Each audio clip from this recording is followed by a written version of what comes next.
السلام عليكم ورحمة الله وبركاته.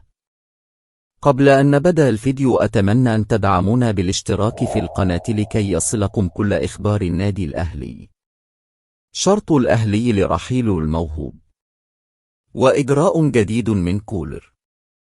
أوضح مصدر مطلع داخل النادي الأهلي أن هناك بعض الاستفسارات حول إمكانية التعاقد مع محمد الضاوي كريستو لاعب منتخب تونس للشباب. وكشف المصدر أن هناك بعض شركات التسويق الرياضية استفسرت حول إمكانية الموافقة على بيع محمد كريستو.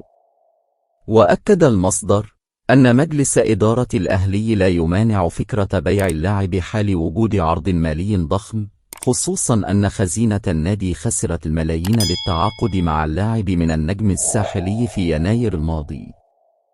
وأوضح بأن إدارة الأهلي لن توافق بسهولة على رحيل محمد كريستو، خصوصا وأن اللاعب سيكون له مستقبل قوي في صفوف القلعة الحمراء.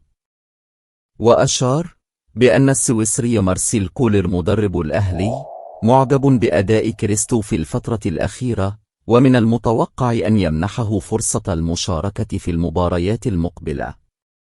وفي سياق متصل، كشفت تقارير تونسية بأن هناك عدد كبير من كشاف الدوريات الكبر يتابعون كأس العالم للشباب وأعجبوا بقدرات كريستو.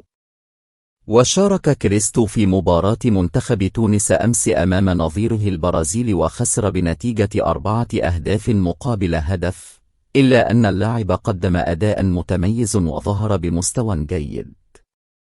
اكتبوا لنا في التعليقات هل توافقون على رحيل نجم الأهلي؟